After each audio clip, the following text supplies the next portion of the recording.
You belong on every ground your feet grace, so don't ever feel out of place. Take up space and belong. This earth is your birthplace. Hey loves, welcome back to the Sensual Genius channel. In this video, I am going to do 5 romance movies I love. This is going to be the first of my 5 series. I want to do 5 series when it comes to like romance movies, and because I feel like it would be something fun. For my first video of my 5 series, I'm going to give y'all 5 romance movies that I absolutely love. Number 1 is Love Jones. Now, I feel like I talked about Love Jones on this channel a few times. It's like one of my all-time favorite romance movies.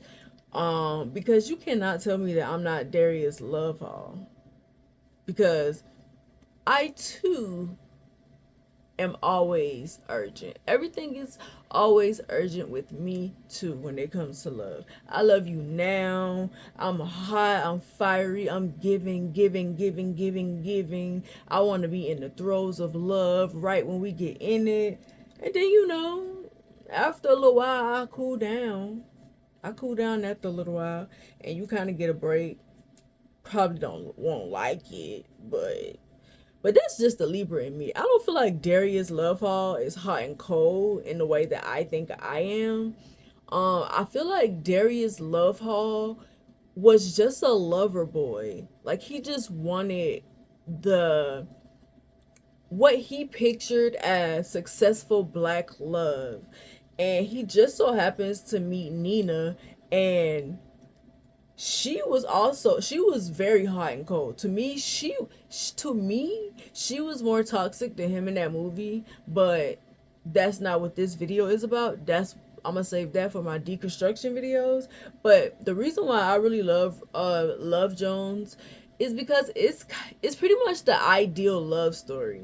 The the these artists falling in love with each other, because Darius is a poet, he's a writer, and I really resonate with him. The way that he go about things, the way that he moves, like him just going for what he wanted when he realized that he was attracted to her, is so me. And I feel like Love Jones is one of those movies that you kind of the it's a love story that you kind of crave for. Like you want your Darius Love Hall. You want a man that's willing to bear his emotions to you, because he wasn't afraid of showing her how he actually felt even when they just first met. Usually you get into a relationship with a guy, they don't really show their feelings to you right off the bat, but he came in the door showing his feelings to her. And even though he was trying to play it cool sometimes, like some of the stuff she didn't bother him, you could tell that he really liked her. And I would want to be with a guy that shows me that he really likes me, and that I don't have to guess how he feels, that he's upfront with his emotions and he stands on business. Because it was a lot of situations where he didn't really have to show up for her, but he did anyway. But um there's a lot of reasons why I love this movie. Like I love Nia Long and I love Lorenz Tate. Plus they had some amazing black characters. They had Bill Bellamy, they had Isaiah Rashad, they had it's the lady name, I cannot think of her name for no reason, but she was also on she was on a lot of stuff, but I cannot think of her name right now. And I also have not seen her in a long time either, in movies or anything like that. I need to look her up after I get done. But the cast, it had a beautiful cast. The love story was beautiful. It was just the perfect romance movie, and it is always going to be at the top of my list. The second one on my list is About Last Night. So, About Last Night is a romantic comedy. Like, it's romance, but it gives you the lightheartedness of comedy, with the comedy and stuff. And I felt like the cast in that movie was amazing as well. Kevin Hart and Regina King as a couple. I feel like Regina King just made Kevin Hart so funny in that movie. To me, she made him funnier in that movie. Some people might not think Kevin Hart is funny. Sometimes I find him funny, sometimes I don't. But I notice that when he is in movies with Regina Hall, he is a lot funnier than normal. And I just like the pair together. I would love to see them in more movies together because the connection that they had, you could see it through the screen or whatever. Like they just had so much chemistry as a pair. And then there is Joy Bryant and Michael Ealy. I can't remember their characters' names or whatever, but they also had a lot of chemistry through, on the set, through the camera, whatever. I loved how raw, and I feel like their story is more realistic because when we first meet somebody, we do jump in with both of our feet and we kind of just let love take us over. We're not practical. We're not realistic. We don't think about life and how our relationship with this person is going to affect our life. And it was a lot of things that was coming in between the two of them, namely like career. Michael Ealy's character didn't seem to feel adequate enough to be with her. She was more put together, more successful. She had a career, that a lasting career, and I feel like he was just trying to find his footing, and it was hard for him to be there for her, and like she was to see her be successful and not to have success. So a lot of the times he was projecting, but I feel like even in a situation like that, he still had love for her, and I feel like their story was more realistic when it comes to love stories, like, because things like that do happen in real life.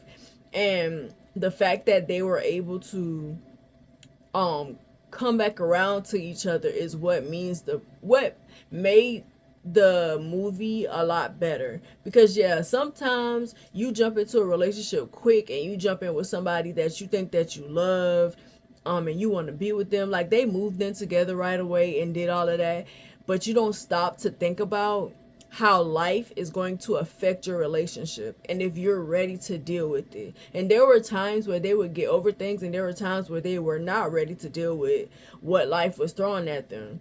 So they avoided it, and because of that, they ended up breaking up. But the best part is them coming back to each other, them being able to realize where they messed up at, and trying to put their foot back out there with each other again. I thought it was a great movie. I love it. Wherever I'm in the mood to see love stories that also make me laugh, that's one of the first movies that I go to. I would even say that it's my favorite romantic comedy. The third one on my list is If Beale Street Could Talk. If Beale Street Could Talk, to me, is the perfect romance movie, and I feel like this is one of those movies where I feel like we should look at as an example of a love that we want, that we should have, because this was a representation of unconditional love. Like Tish and I can't remember the guy's name, but they fell in love with each other. They were young. Tish is 19 when she gets pregnant for him. Like, so they're young kids, just starting, like, living their life and like trying to find their footing as adults and trying to go out into the world and being together. And then they're thrown into this scheme that they didn't deserve to be in, like him getting arrested for assaulting a woman that he did not even know, he never met before, and getting in trouble for it because this cop had a vendetta against him because he stood up to him one night. It was really weird. But the way that Tish's family surrounded her, the way that they supported her, the way that they encouraged her in her situation was so admirable. It was just a beautiful story, and I feel like it does not get the credit that it deserves. And I'm gonna go more into that on another video, but for right now, I just want to talk about why I love it. I just feel like to see a black family be that supportive of their daughter when she got pregnant young, it just it was different. We don't really see that. We see the family adding on to the daughter's stress, but they supported her. And not only did they support her, they supported him. They tried to get him out of prison because they knew that he was not the type of person that that cop was trying to paint him as. And to me, that is what I feel like your family is a part of what makes your relationship healthy. Because sometimes I feel like what's missing in our relationships is the village. We don't have people to support us. Sometimes your spouse cannot support you through every single thing. I feel like that's why it's important to have friends and family who are also going to be there for you, because if the pressure is always on your spouse to support you in every way, it makes things more difficult in the relationship. And I do feel like we need villages like we used to have back in the day, but we don't have those. But I feel like we should start back building these things because it's important to have relationships. I do feel like family, not to say that they should be in your business and stuff like that, but I feel like family can help you through your relationships. They can help you have better romantic relationships, and also your friends as well. That's why I don't think it's smart when a lot of women will stop being friends with their friends when they find a man. And honestly, if you feel like you have to do that, you should be side eyeing him and that relationship, because a healthy connection with a man is not going to make you isolate yourself from people. Like, it's not. It's not. But that's also a topic for another day. But I really love this movie because of that reason, because it shows how strong having a village could make a relationship that would otherwise be fragile. Because if she had to go through that on her own, I don't feel like she would have had the hope that she had throughout that whole movie. But it was just beautiful to see two young people fall in love. They've known each other all their lives. They took baths together when they were kids, and they grew up and they fell in love. And I love just the support that they had for their relationship. So my fourth movie is The Photograph with Issa Rae and what is his name? Lakeith Stanfield.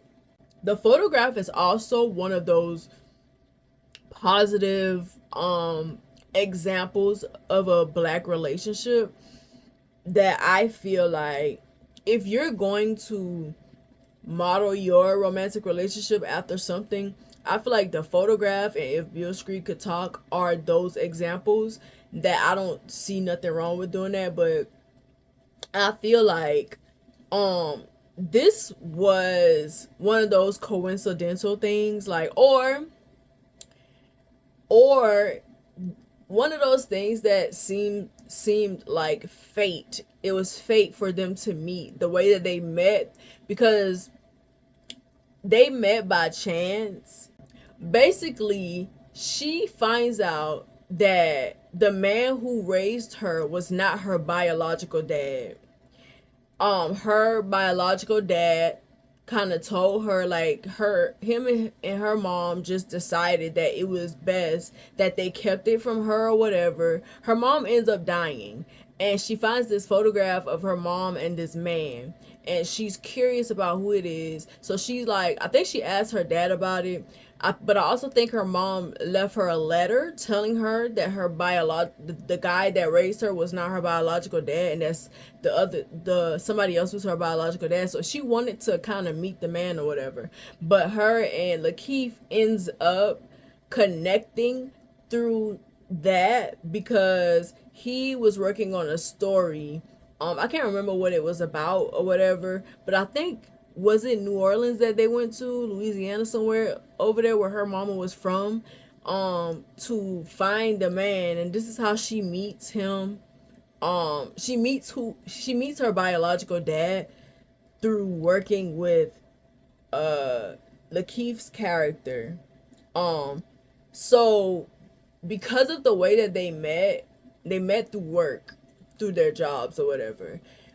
It kind of feels like they were supposed to meet, like it was fate that they be together. And the way that they were kind of thrusted kind of together, and they found a connection, and they decided to explore that connection, even though there were certain things that were kind of in the middle. Lakeith was in a space where he wanted to level up in his career. He wanted a better life for himself or whatever. And Issa was pretty much happy with where she was. And through their relationship or whatever, they got close, and then he ends up taking a job. I think, was it London, Paris, something like that.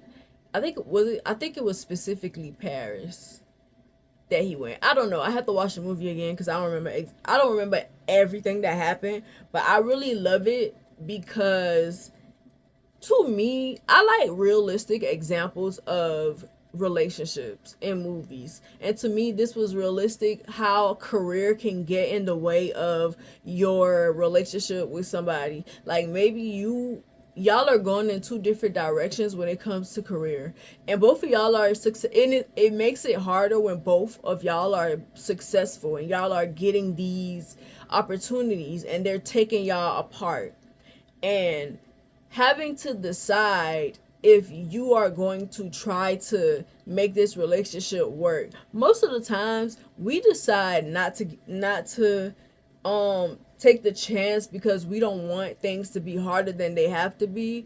But which is what happened in the movie with them. They ended up separating, but then realizing that they were supposed to be together and connecting again. I just thought it was beautiful. I think they ended up going to like a Kendrick Lamar concert because the inside joke between the two of them was Issa's character saying she didn't like Kendrick Lamar because his movie was too depressing. It was like too woke, too. The reason why most people say they don't like Kendrick because his music is really heavy. And like and like her joking with him about liking Kendrick Lamar, like, what type of person are you to like Kendrick Lamar? And that just kind of being one of those things that was inside joke between the two of them that kind of stayed that way. And even at the end of the movie, like, they got together at a Kendrick Lamar concert. I think that was Paris that he was at. She came to see him or whatever. It ended with her going to visit him or whatever, and them deciding to try again. I like romance movies where maybe something happens and they break up and they're trying to figure things out for themselves, and maybe having this, they don't feel like having this relationship is the best thing right now, so they separate, but then they remember that they love each other and they remember why they fell in love, and they crave and yearn for each other when they're apart. Like, absence makes the heart grow fonder. And I like movies where people can look at their mistakes and they can take accountability, and then they can go back and right their wrongs. And I kind of feel like that's how it ended. It ended with them giving each other another chance or whatever, and it was just a beautiful movie. Like, I love dialogue in movies. I do kind of feel like in the photograph the dialogue was kind of awkward, but I feel like that's because Issa Rae's character was kind of awkward, and Lakeith Stanfield's character is kind of awkward. I think they're awkward in real life, and they were a little awkward on screen, but I liked it because sometimes that's how it is. Not everybody is deep and have these like profound vocabularies and things to say that sound so good, and not everybody is philosophical, and not everybody is a poet. Like, sometimes people are awkward, and sometimes couples are awkward, and it's fine. Sometimes it works for people. And I thought that because their characters were like that, to me it makes me like the movie more because I'm awkward. I can be all of those other things that I name as well, but I'm very much awkward. So so the movie resonated with me. Their personalities and things like that. But I thought that it was a beautiful movie. And also I love movie about artists being in love. Like I just love, I'm an artist, so I love seeing artists in love. So that's one of the reasons why I like it. So the last movie on my list is Definitely Maybe. Definitely Maybe is probably one of my favorite movies with Ryan Reynolds in it. This was before Ryan Reynolds was Deadpool or whatever. This was before we this was before we started seeing him in a lot of more action type movies. He was like doing a lot of romance movies or whatever. But I feel like Ryan Reynolds is such an amazing actor. I don't feel like he gets the credit. Maybe some people don't see it. I mean, I feel like Ryan Reynolds is like, right? Am I tripping? We all like him, right? Because I feel like he's just a likable person. But this is one of my favorite movies about Ryan Reynolds. It's literally about his daughter wanting to know how he met his her mother. And he tells her that he's going to tell her stories about women that he fell in love with, and she has to figure out which one of them is about her mom. And so he's telling her these stories about these women that he's had relationships with in his past. And it's really beautiful because it's like a father and daughter is connecting, um even though his mom and her are no longer together or whatever. She I think they kind of like, he tells the story to kind of show who he ends up with, one of the women he ends up with or whatever. But through telling her these stories, he's making a connection with her, but he's also remembering the love that he's had in his life, and also he is realizing a love that's still there. And while he's telling these stories, like, she has to guess which one of them is her mom, and I think at the end she does guess right. But also he ends up with the woman that he loved more than anything. And I really like this movie because it shows this bond between a father and his daughter, and he is really showing her positive examples of a relationship, positive examples of love by telling her these stories. And she is all in, like, she is enamored with everything that he's saying. um of course, like, there's some funny moments, some comedy where he's saying certain things that you probably wouldn't tell a kid. And like when she's asking him what it means, he's giving her like watered down examples of it. Like, for instance, he mentioned a threesome and she was like, "What is a threesome?" And he was like, "It's a game that adults play sometimes." Like, I think it's just cute to me. It's so cute. And also, I have not seen another romance movie like this one. It's not necessarily centered around two people meeting and like becoming a couple and you're seeing their story.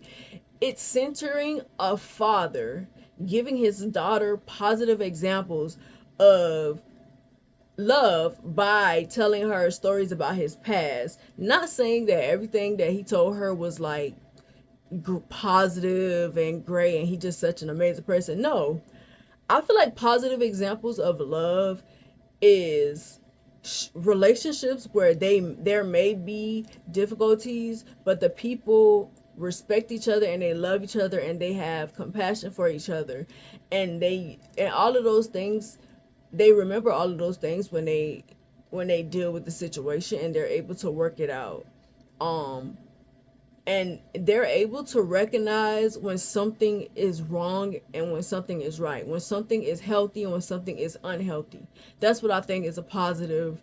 And they don't want the unhealthy, so they try to figure out positive ways or healthy ways to resolve their issues. To me, that's a positive example of love. It don't necessarily got to be, you know certain aspects of life being thrown into it to make it positive. But I really like the movie just because I love seeing a father and daughter bond over love stories. It was different. Like I said, I haven't seen anybody do a romance movie like that. And I feel like it was very creative the way that they told the story, and that's why I really like it. But I'm not gonna that was my last movie out of the five romance movies I love. Of course, I love a lot of romance movies, but those are the ones that stuck out to me because I feel like most of them were like good examples of, to me, a healthy love, a healthy relationship, healthy romance, or they were realistic to me. Like I say in all my videos, I am working on a deconstruction series, so I will be deconstructing a lot of those, including the romance movies that I really love, because even though I love them, I can recognize the toxicities in certain things and like the way that characters probably moved in their relationships and stuff like that. For instance, on Love Jones, when Darius gets Nina's address from his friend's store, like the check that she wrote, and he goes to her house, that was a red flag. Absolutely not would have let him in my house. She did not know him from a can of paint. But we'll talk about that. That's another subject for another day. But thank you for watching this video. This is the first one in my 5 series. So I hope that y'all are looking forward to seeing, the topics that I come up with or whatever, because I'm excited about it. I'm excited to be creating content again because I've been in my little bubble writing for the past 6 or so months. But that's the end of my video. Make sure y'all like, comment, and subscribe. What are 5 romance movies that you love? And also tell me why you love them. Is it Also, do you look at romance movies from a lens of do you look at romance movies to see examples of what you would want in a relationship, or do you just look at them for entertainment, or do you look at them because you are a hopeless romantic and you just love love? Let me know in the comments how you feel about that, because I feel like it's interesting the way that we look, the media and things like that we consume, the way that we try to model our lives after it. And that's why I want to do my deconstruction series. But again, excuse me, I'm Southern. We say bye many times before we actually end it. Y'all know what I'm talking about. But thank you for watching. Make sure you like, comment, and subscribe. Let me know what you think about this video. Let me know what you think about the upcoming videos in my 5 series. I will see y'all in the next video. Bye. Before you go, check out my website at srgraham.org and subscribe to my mailing list to get exclusive updates on works in progress, other news, and blog posts. Thank you.